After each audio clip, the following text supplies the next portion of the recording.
स्वागत है आपका नॉलेज 360 चैनल पर। मैं प्रीतेश आपके सामने फिर से जीआईबी की ट्यूटोरियल लेके आया हूँ। मेरा इंट्रोडक्शन है, डिस्क्लेमर, पेपर 1 और paper 3 negotiable instrument act 1881 part 2। ये नेगोशिएबल इंस्ट्रूमेंट एक्ट सीरीज का ही पार्ट 2 है। आपको पिछले वीडियो में बताया गया था नेक्स्ट लेक्चर के बारे में, वही यह नेक्स्ट लेक्चर है। पार्ट 2 में हम देखेंगे सबसे इम्पोर्टेंट जो हमारे डेली बैंकिंग में हम बार बार इनकाउंटर करते हैं इंस्ट्रूमेंट से, वह है चेक। इसका उल्लेख जो है सेक्शन 6 नेगोशिएबल इंस्ट्रूमेंट एक्ट 1881 में किया गया है। सबसे पहले हम आपको बता दें कि यह मोस्ट इम्पॉर्टेंट, सबसे ज़्यादा इम्पॉर्टेंट अगर नेगोशिएबल इंस्ट्रूमेंट में अगर कोई इंस्ट्रूमेंट है तो चेक ही है, और सबसे ज़्यादा क्वेश्चन भी इसी से पूछे जाते हैं जीआईबी में। तो इसलिए उसको बढ़िया से आपको समझना है। जो भी कंसेप्ट है जो आपके क्वेश्चन बनाने के लिए है वह इसमें दिया गया है। आपको इतना ही पढ़ना है और इतना ही ध्यान में रखना है, और इसका एप्लीकेशन आपको करना है क्वेश्चंस पर। Cheque is a demand bill of exchange drawn on a specific bank. It can be payable to order और बियरर। यह चेक का एक डेफिनेशन है। यह एक डिमांड बिल ऑफ एक्सचेंज है। बिल ऑफ एक्सचेंज आगे हम पढ़ेंगे। यह किसी स्पेसिफिक बैंक पर ड्रॉ किया जाता है, यानी किसी स्पेसिफिक बैंक पर ही काटा जाता है। जैसे स्टेट बैंक का चेक है तो स्टेट बैंक पर ही काटा गया है। यह पेबल होता है ऑर्डर और बियरर। नोट करने लायक बात है, provisionary note, bill of exchange and DD can be paid payable to order only and not payable to bearer. Provisionary note, bill of exchange और DD. Provisionary note, bill of exchange और DD, यह जो है order पर ही payable है। यह bearer नहीं होता है, यह ऑर्डर ही होता है। यह हमेशा ऑर्डर ही होता है, यह बियरर नहीं होता है। यह ऑर्डर पर ही पेबल होगा, जिसको बियरर को नहीं होगा। यानी धारक नहीं है, कोई भी प्रोविजनरी नोट या बिल ऑफ एक्सचेंज या डीडी लेके चला जाए तो उसको नहीं उसका पेमेंट किया जाएगा। डीडी में जिसका नाम होगा उसी को पेमेंट किया जाएगा, ठीक है ना। But this restriction is not applicable on cheque. लेकिन यह रिस्ट्रिक्शन जो है चेक पर अप्लीकेबल नहीं है। चेक पर अप्लीकेबल नहीं है। क्यों चेक पर अप्लीकेबल नहीं है? क्योंकि चेक आप जानते ही हैं ऑर्डर और बियरर दोनों होता है। इसका जो यह मेंशन है आरबीआई एक्ट सेक्शन 31 में, ठीक है। दूसरा नोट पॉइंट है जो इम्पोर्टेंट है, क्वेश्चन पूछता है direct, promissory note and bill of exchange can paid payable to bearer by RBI central government only and no one else. Promissory note और बिल ऑफ एक्सचेंज जो है बियरर को भी पे किया जा सकता है आरबीआई के द्वारा और सेंट्रल गवर्नमेंट के द्वारा, दूसरे किसी के द्वारा नहीं। अगर प्रोविजनरी नोट या बिल ऑफ एक्सचेंज अगर आरबीआई के द्वारा और सेंट्रल गवर्नमेंट के द्वारा अगर दिया जाता है बियरर, तो उसको पे किया जा सकता है। कोई दूसरा कोई देगा इन दोनों को छोड़ के तो नहीं किया जाएगा। जब भी हम नेगोशिएबल इंस्ट्रूमेंट एक्ट में चेक पढ़ते हैं या बिल ऑफ एक्सचेंज पढ़ते हैं तो इसमें 3 टर्म आता है। ऑफ एंड हम इन तीनों टर्म को बार बार देखेंगे, तो एक बार समझ लेते हैं, क्योंकि आगे के लेक्चर में हम डायरेक्ट यूज करेंगे इस वर्ड का। ड्रॉ, ड्रॉई और पेई। डेफिनेशन दिया हुआ है यहाँ पे, ड्रॉर का डेफिनेशन दिया हुआ है। The drawer is the party that obliges the drawee to pay the payee. Drawee, the drawee is the party that pays the sum specified by the bill of exchange और cheque. Payee, the payee is the one who receives the sum. Example आप एक ले लीजिए, if A gives cheque of this account to B and B deposits the cheque in bank C to receive the specified some in check, तब ए जो होगा drawer होगा, B जो होगा पेई हो गया, सी होगा ड्रॉई होगा। जैसे मैं अगर अपने अकाउंट से कोई एक चेक काट के अगर किसी दूसरे को देता हूँ तो वह दूसरा जो है उसको बैंक में ले जाएगा, तो इस केस में जो चेक काटता है वह तो ड्रॉर हो जाएगा। जिसको चेक का भुगतान किया जाना है वह पेई हो जाएगा, और जो भुगतान यानी जो बैंक भुगतान करेगा वह ड्रॉई हो जाएगा।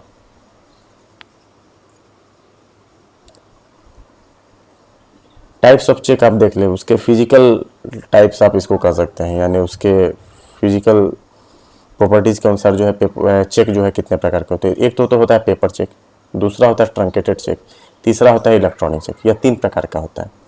ये तीनों जो है इक्वल है बिफोर लॉ, यानी कोर्ट ऑफ लॉ के सामने यह तीनों का जो है वैल्यू इक्वल है।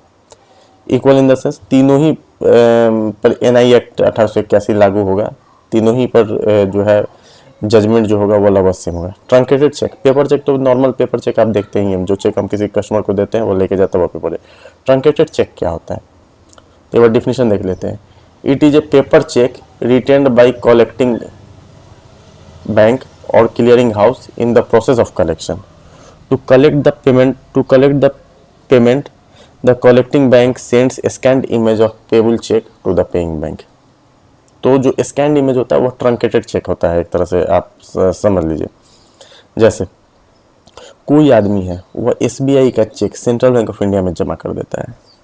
अब सेंट्रल बैंक अपने क्लियरिंग हाउस को, या सेंट्रल बैंक कहीं क्लियरिंग हाउस में वो चेक देगा, या कलेक्टिंग बैंक हो सकता है सेंट्रल बैंक खुद हो, तो चेक तो फिजिकल चेक तो वो अपने पास रख लेगा, उसका इमेज जो है वह दूसरे बैंक के पास भेजेगा, यानी जिस बैंक में क्लियर, यानी SBI के पास जो है उसका इमेज स्कैन्ड इमेज भेजेगा, वही स्कैन्ड इमेज जो होगा ट्रंकेटेड चेक होगा। या ट्रंकेटेड चेक होगा। या CTS इनेबल्ड चेक होता है। CTS आप जानते हैं, cheque truncation system, CTS cheque truncation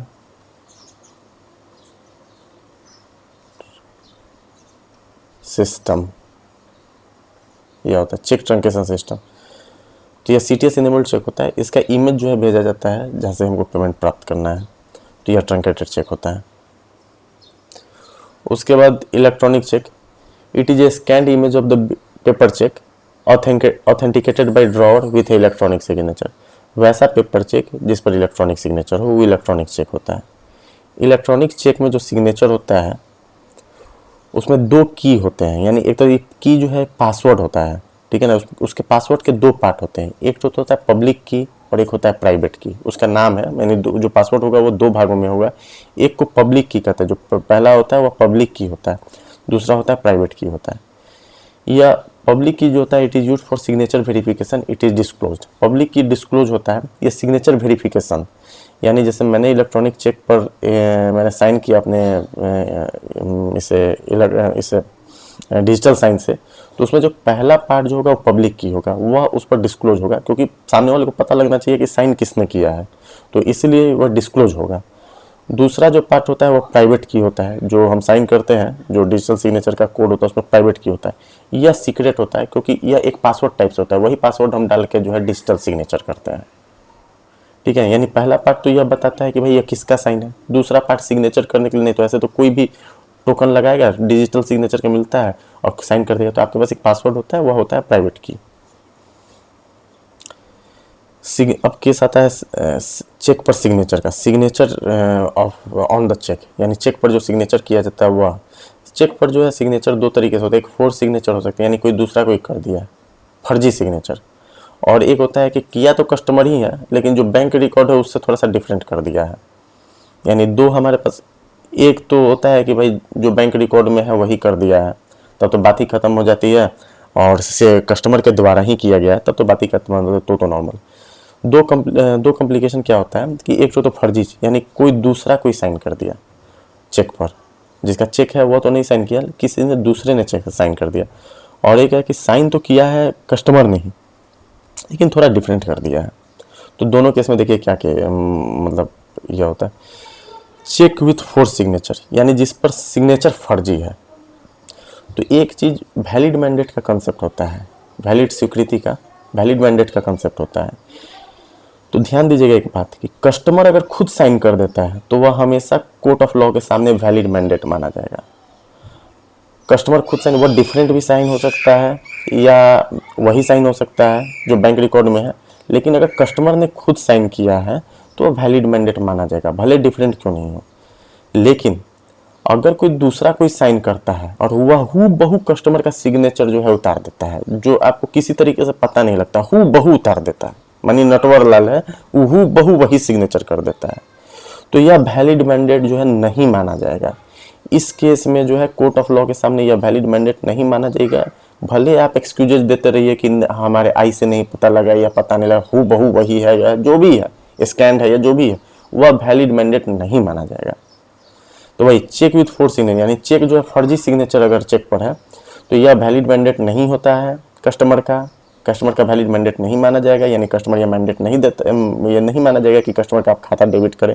अगर कस्टमर का इस केस में खाता डेबिट नहीं हो सकता है, अगर आप डेबिट करते हैं कस्टमर का खाता तो बैंक जो है हर केस में लायबल होगा, बैंक को जो है क्षतिपूर्ति देना पड़ेगा, बैंक हर केस में लायबल होगा कोर्ट ऑफ लॉ के सामने, भले वो क्यों नहीं एकदम सेम सिग्नेचर कर दे। यानी मेरा चेक है, कोई दूसरा कोई एकदम सेम हु बहू वही बैंक रिकॉर्ड के ही अनुसार सिग्नेचर कर देता है, लेकिन यह वैलिड मैंडेट नहीं माना जाएगा। यह फोर्स सिग्नेचर का केस हुआ। दूसरा केस आता है different signature of the customer, यानी किया तो कस्टमर ही है लेकिन थोड़ा आपके बैंक रिकॉर्ड से अलग कर दिया है, तो यह वैलिड मैंडेट कस्टमर का माना जाएगा। ठीक है ना। बैंक जो है ऐसे चेक को पे करने का बैंक का कोई ऑब्लिगेशन नहीं है, बैंक मना ही कर सकता है, मना ही करेगा कि मुझे पे नहीं करना है, आप जो रिकॉर्ड में सिग्नेचर है वही कीजिए। लेकिन अगर गलती से पे हो जाता है, यानी बैंकर से गलती से पे हो जाता है, तो इस केस में अगर यह प्रूफ हो जाता है कि वह कस्टमर का ही सिग्नेचर है, तो बैंक जो है लायबल नहीं होगा। लेकिन आपको करना क्या है, पे नहीं करना है। बैंक का ऑब्लिगेशन भी नहीं है कि भाई पे करना ही करना है, आपको पे करना ही नहीं है। लेकिन अगर पे गलती से हो गया तो कोई दिक्कत नहीं, बैंक जो है सुरक्षित है, आप हो जाता है तो वह वैलिड मैंडेट माना जाता है कोर्ट ऑफ लॉ के सामने। कुछ इंपॉर्टेंट पॉइंट है चेक से के रिगार्डिंग, वह ध्यान में रखिएगा। Cheque with different ink, different handwriting, different screen. Cheque जो है डिफरेंट इंक का प्रयोग गया, डिफरेंट हैंड राइटिंग है, नॉर्मल है इटैलिक लिख दिया, या डिफरेंट स्क्रिप्ट है, हिंदी है तो इंग्लिश कर दिया, ऐसे कोई अगर वह कर देता है, और करता कस्टमर ही है, यानी यह जो है चेक पर जो डिफरेंट इंक का प्रयोग होता है या डिफरेंट हैंड राइटिंग है या डिफरेंट स्क्रिप्ट है और कस्टमर के द्वारा ही किया गया है, तो यह वैलिड मैंडेट माना जाएगा। अगर ऑर्डर में है तो पे किया जा सकता है, लेकिन इन प्रिंसिपल हम पे नहीं करते हैं। ठीक है, ऑर्डर में है, अगर चेक जो है पूरे ऑर्डर में है तो पे किया जा सकता है, बैंक लायबल नहीं होगा। अब चेक पर अमाउंट का केस आता है, इसमें सेक्शन 18 है और सेक्शन 20 है। सेक्शन 18 क्या कहता है, when amount in words and figures differs the amount in word will be paid. अगर चेक पर चेक पर अगर वर्ड्स में जो अमाउंट लिखा, शब्दों में जो अमाउंट लिखा गया है और फिगर में जो अमाउंट लिखा गया है अगर डिफर है, तो जो शब्दों में अमाउंट लिखा गया होगा उसका वह मान्य होगा, यानी वही पे करेंगे। यानी फॉर एग्जांपल अगर अंकों में लिख दिया गया 6 लाख 1 रुपये और फिगर में शब्दों में लिख दिया गया 6 लाख रुपये, तो आपको 6 लाख रुपये पे करना है। ठीक है ना। पहला बात तो हम इन प्रैक्टिसेस हम इसको मना कर देंगे, यही करते हैं, लेकिन अगर पे करते भी हैं तो हमको जो वर्ड्स में लिखा हुआ है वह पे करना है। वर्ड्स में लिखे गए अमाउंट को जो है हम लीगल अमाउंट कहते हैं, याद ध्यान रखिएगा, टर्म है लीगल, यानी जो चेक पर हम वर्ड्स में जो अमाउंट लिखते हैं उसको लीगल अमाउंट कहते हैं, और जो फिगर में हम लिखते हैं यानी अंकों में जो लिखते हैं उसको कटसी अमाउंट कहते हैं।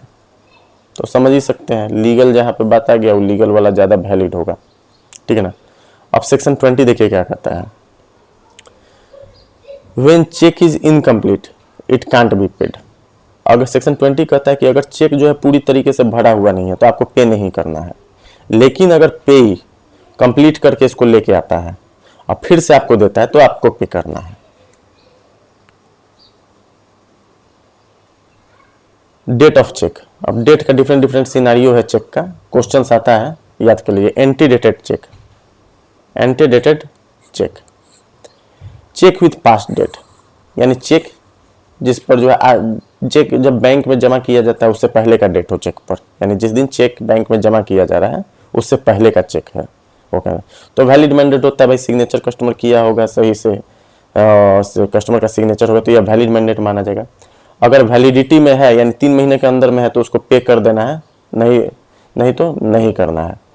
अगर वह डेट जो है एक ओपनिंग ऑफ अकाउंट के पहले का भी डेट है, अगर ऐसा हो सकता है ना भाई कि अकाउंट तो खुला 3/4/2020 को और चेक काट के दे दे रहा है 2/4/2020 का, और आज जो है 10/4/2020 है, तो 10/4/2020 को 2/4/2020 का चेक दिया गया है, लेकिन अकाउंट ही खुला है 3/4/2020 का, तो इस केस में क्या करेंगे? पे करेंगे। अगर वो 3 महीने वैलिडिटी पीरियड के अंदर में है 2/4/2020 से, तो पे करेंगे। 3 महीने अगर बीत जाता है तो पे नहीं करेंगे। ठीक है। अब आता है पोस्ट डेटेड चेक, यानी जिस दिन चेक बैंक में जमा किया जा रहा है उसके बाद का डेट है, कोई दिक्कत नहीं। या फ्यूचर डेट होता है, यानी बाद का डेट होता है। वैलिड मैंडेट है कस्टमर का। फ्यूचर डेट जब आएगा, और उस फ्यूचर डेट जब आएगा तो और उसके वैलिडिटी के अंदर जो है हम उसको पे कर देंगे। It can be paid on or after its date only, not earlier. पहले नहीं करेंगे, जो डेट दिया हुआ है उस दिन या उसके बाद कभी भी हम पे कर सकते हैं 3 महीने के अंदर, कोई दिक्कत नहीं है। स्टेल चेक आता है। स्टेल चेक, इसका मतलब है कि 3 महीने का जो टर्म है, वैलिडिटी पीरियड जो है चेक का, वह एक्सपायर कर गया। ठीक है ना। यानी चेक पर जो डेट है और जिस दिन बैंक में चेक जमा किया जा रहा है, तो वैलिडिटी पीरियड वो 3 महीने से ज़्यादा हो गया है, तो इसको पे नहीं करेंगे भाई, सिंपल सी बात है। नोट पॉइंट है, एक नोट कर लीजिएगा। Validity period of maximum 3 months as per RBI direction. Validity period जो है चेक का आरबीआई डायरेक्शन से मैक्सिमम 3 मंथ है। इसका उल्लेख जो है section 35A of banking regulation act में आता है। बैंकिंग रेगुलेशन एक्ट में सेक्शन 35A में वैलिडिटी ऑफ चेक का उल्लेख मिलता है आरबीआई डायरेक्शन के अनुसार। तो ये मत कर लिख दीजिएगा कि एनआई एक्ट के अनुसार होता है ना, एनआई एक्ट के अनुसार नहीं होता है, बैंकिंग रेगुलेशन एक्ट के अनुसार होता है, इसलिए यहाँ पे दे दिया गया। अब चेक विथ इनकम्प्लीट डेट, कोई दिक्कत नहीं है। चेक इनकम्प्लीट डेट के साथ है, कोई दिक्कत नहीं है, पे नहीं करेंगे। जब पे पूरा करके ले आता है, डेट वोट लिख के ले आता है, तो पे कर देंगे। ठीक है। चेक विथ इम्पॉसिबल डेट, यानी ऐसा डेट कि जो इम्पॉसिबल हो और वह चेक पर लिखा हुआ है, तो such cheque will be paid on or after the last day of the month. यानी ऐसा चेक, जैसे एक एग्जांपल लीजिए, कोई कस्टमर है, उस चेक पर डेट लिख देता है 30/2/2020, 30/2/2020 जो है, 2020 जो है, यह डेट ऑफ चेक हुआ। ठीक है ना, यह डेट ऑफ चेक हुआ 30/2/2020। अब तो आप जानते हैं इम्पॉसिबल डेट है, 30 तारीख कभी आता ही नहीं है फरवरी में, तो भाई क्या करेंगे? तो इस केस में 30 जो है, यह जो चेक आपको ऐसा नहीं है कि लौटा दीजिएगा, लौटाना नहीं है। भले प्रैक्टिस में लौटा दीजिए, बात अलग है, इन प्रिंसिपल आपको लौटाना नहीं है। इसको कब मानेंगे? तो लास्ट डेट ऑफ मंथ जो होगा उस दिन या तो पे हो जाएगा, या उसके बाद कभी भी पे हो जाएगा अपने वैलिडिटी पीरियड के अंदर में। यानी 30/2/2020 है और 29 तारीख फरवरी में आता है, तो या तो आप यह चेक जो है 29 तारीख को पे हो जाएगा, या 29 तारीख से 3 मंथ का जो वैलिडिटी पीरियड है, 3 मंथ का जो वैलिडिटी पीरियड है उसमें पे हो जाएगा, कोई ऐसा दिक्कत नहीं है। पेमेंट ऑफ चेक, यानी चेक का पेमेंट का जो कंडीशन, सेक्शन 31 देखिए क्या कहता है। एनआई एक्ट का सेक्शन 31 क्या कहता है? Bank has obligation to make payment of cheque if conditions are satisfied by the customer. Bank को चेक का पेमेंट करना पड़ेगा अगर कंडीशन जो है कस्टमर के द्वारा जो है सेटिस्फाई किया जाता है। In this case if cheque is dishonoured it is illegal and bank is liable for loss to the customer. अगर इस केस में, यानी सारा कस्टमर जो है पूरा कंडीशन फुलफिल कर दे रहा है और बैंक जो है पेमेंट नहीं कर रहा है, तो इस केस में यह इलीगल है और बैंक को जो है, बैंक लायबल होगा, जो कस्टमर को लॉस होगा उसके लिए, कोई भी लॉस हो बैंक लायबल होगा। कंडीशन क्या क्या फुलफिल होना चाहिए भाई? अब कस्टमर का कैसे क्या कंडीशन फुलफिल होना? तो सिग्नेचर जो होना चाहिए बैंक रिकॉर्ड के अनुसार होना चाहिए, क्योंकि बैंक रिकॉर्ड के भले ही कस्टमर के द्वारा सिग्नेचर है और बैंक रिकॉर्ड के अनुसार नहीं है, तो बैंक के पास यह हक है कि वो मना कर सकता है, भले पेमेंट आप कर दीजिए। तो signature as per bank record होना चाहिए और जेन्युइन होना चाहिए, फोर्ज नहीं होना चाहिए, फोर्ज तो किसी हालत में नहीं होना चाहिए। ठीक है। दूसरा, खाते में सफिशिएंट बैलेंस होना चाहिए, यानी चेक जिस खाते का काटा गया है उस खाते में पैसा हो, तो बैंक को पेमेंट करना ही करना है, बैंक मना नहीं कर सकता है, बैंक को पेमेंट करना ही करना है, बैंक मना नहीं कर सकता है। अगर खाते में बैलेंस होगा ही नहीं तो कैसे पेमेंट कीजिएगा? नहीं पेमेंट कीजिएगा। ठीक है ना। अब जो है दूसरा आता है कि payment of cheque by creating overdraft without consent of customer. यानी आप, कोई कस्टमर आया, कोई आदमी आया, वो चेक लेके आता है किसी दूसरे कस्टमर का और 10,000 का चेक है, 10,000 का चेक है, 10,000 का चेक है, खाते में बैलेंस जो है वह मात्र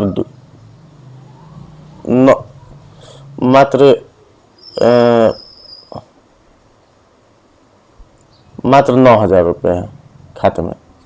अब आप उसको ओवरड्राफ्ट करके 10,000 रुपये पे कर दे रहे हैं, यानी जो पेई है उसको ओवरड्राफ्ट करके खाते में बैलेंस 9,000 रुपये है और 10,000 रुपये आप उसको पे कर दे रहे हैं, ओवरड्राफ्ट करके 1,000 रुपये का ओवरड्राफ्ट करके सुपरवाइजर आईडी निकाल के आप पे कर दे रहे हैं। तो उस केस में देखिए क्या होगा, अगर वह ट्रांजेक्शन कस्टमर एक्सेप्ट करता है तब तो अमाउंट जो है कस्टमर से आप रिकवर कर लीजिएगा। यानी कस्टमर कहता है कि हाँ हाँ आपने दिया है, वह ट्रांजेक्शन एक्सेप्ट करता है, आइदर बाई लिखित में ही हम मानते हैं कि हाँ हाँ आपने दिया है, दूसरे को दिया है, कोई दिक्कत नहीं है, तो बाकी का 1,000 रुपये जो है कस्टमर से रिकवर कर लिए। लेकिन कस्टमर अगर यह एक्सेप्ट नहीं करता है ट्रांजेक्शन को, यानी आप ओवरड्राफ्ट बिना कंसेंट के कस्टमर के दे रहे हैं किसी पार्टी को, और कस्टमर जो है इस ट्रांजेक्शन को एक्सेप्ट कर ही नहीं रहा है, तो अमाउंट जो है उस कस्टमर से चेक जो काटा है उससे रिकवर नहीं किया जा सकता है, उससे रिकवर आप नहीं कर सकते हैं। यह बात भले है कि जिसको पे कर दिया है उससे आप केस उस करके FIR दर्ज करके कीजिए, वह बात अलग है। लेकिन जो कस्टमर है जो चेक काटा है, अगर वो ट्रांजेक्शन एक्सेप्ट नहीं कर रहा है तो उससे आप रिकवर नहीं कर सकते हैं। जिसको पैसा मिला है यानी जो बेनिफिशियरी ऑफ अमाउंट है उससे आप FIR करके जो है रिकवर कर सकते हैं, क्योंकि इस केस में गलती से पेमेंट अगर किसी का भी चला जाता है तो इस केस में एक रिलेशन बन जाता है ट्रस्टी और बेनिफिशियरी का, तो वह जिसके पास गलती से पैसा चला जाता है वो ट्रस्टी हो जाता है, तो उस केस में आपका लीगल राइट होता है, आप उससे वसूल सकते हैं। लेकिन जो चेक काटा है उससे आप नहीं वसूल सकते हैं। तीसरा नंबर है payment of cheque after business hour, यानी एक केस आता है बिजनेस आवर में चेक है, तो बिजनेस आवर में चेक है तो भैया आपको पेमेंट तो करना ही है। बिजनेस आवर के बाद अगर कोई चेक आपके पास सामने प्रेजेंट हो रहा है, अगर पेमेंट जो है पेई को दिया जा रहा है, यानी चेक है वो दूसरे के अकाउंट का है और कोई थर्ड पार्टी लेके आता है और पेमेंट जो है उस थर्ड पार्टी को दे दिया, यानी पेई को दे दिया जाता है, यानी जिसका अकाउंट है उससे उसको छोड़ के दूसरे आदमी को दिया जाता है बिजनेस आवर के बाद, तो यह जो है पेमेंट इन ड्यू कोर्स नहीं है। It is not payment in due course, यह टर्म है पेमेंट इन ड्यू कोर्स, एकदम मुंह पर बैठा लीजिएगा। तो यह पेमेंट इन ड्यू कोर्स नहीं है। यानी जो चेक काटता है, चेक काट दिया, कोई तीसरा आदमी उस चेक को ले आके और 4 बजे के बाद आपके पास जमा करता है पेमेंट के लिए और आप पेमेंट कर देते हैं, तो यह payment in due course NI act में नहीं है। बैंक जो है लायबल हो जाएगा लॉस टू द कस्टमर, यानी बाद में कस्टमर आके कहता है कि नहीं आप गलत पे कर दिया, हमको तो पे नहीं कराना था, हमको तो कैंसिल कराना था, हम अगले दिन का इंतजार कर रहे थे कि बैंक खुलेगा तो हम आएंगे कैंसिल कराएंगे, लेकिन आप 4 बजे के बाद पे कर दिए, तो बैंक जो है लायबल हो जाएगा लॉस के लिए कस्टमर के। अगर पेमेंट जो है 4 बजे के बाद यानी बिजनेस आवर के बाद पेमेंट अगर ड्रॉअर को ही दिया जाता है, यानी जो चेक काटता है उसी को दिया जाता है, तो बैंक चाहे तो 4 बजे के बाद पेमेंट करने के लिए रिफ्यूज कर सकता है, बैंक का तो अधिकार है 4 बजे के बाद नहीं पेमेंट करेंगे। लेकिन अगर दे देता है, यानी कोई बढ़िया कस्टमर है और उसको आप दे देते हैं, तो इस केस में जो है यह पेमेंट इन ड्यू कोर्स ही कहलाएगा, क्योंकि ड्रॉअर को दिया जा रहा है और बैंक इसके लिए लायबल नहीं होगा। ठीक है। Section 10 payment in due course को डिफाइन करता है NI एक्ट में कि पेमेंट इन ड्यू कोर्स का कंडीशन क्या है, यानी कब कोई पेमेंट जो है पेमेंट इन ड्यू कोर्स कहलाएगा। तो सेक्शन 10 NI एक्ट में मिलता है। कंडीशन क्या है, payment to the person in position of instrument, payment as per the apparent tenor or payment in good faith and without negligence. यह एकदम टर्म है, इसको याद कर लीजिए इसी तरीके से एज इट इज। यानी यह 3 कंडीशन अगर फुलफिल करता है तो वह पेमेंट इन ड्यू कोर्स कहलाता है। जैसे payment to the person in position of the instrument, यानी जिसके पास वह इंस्ट्रूमेंट है, लीगली चोरी किया हुआ नहीं होना चाहिए, जिसके पास वह इंस्ट्रूमेंट है, अगर उसको पेमेंट अगर किया जाता है, एक कंडीशन यह है। Payment as per apparent tenor, यानी पेमेंट का अपेरेंट टेनर के अनुसार है अगर है, यानी जो उसका टेनर है उसके अनुसार है। और payment in good faith and without negligence, अगर पेमेंट जो है गुड फेथ में किया जा रहा है, विदाउट नेग्लिजेंस किया जा रहा है, यानी विदाउट यानी आप पूरा अपना बरत रहे हैं, सावधानी बरत के गुड फेथ में अगर पेमेंट कर रहे हैं, तो यह 3 कंडीशन को अगर फुलफिल कोई करता है तो यह पेमेंट इन ड्यू कोर्स कहलाता है। ठीक है। नेक्स्ट लेक्चर जो होगा चेक पर ही होगा, कंटिन्यू रहेगा क्योंकि चेक बहुत बड़ा है। Thank you.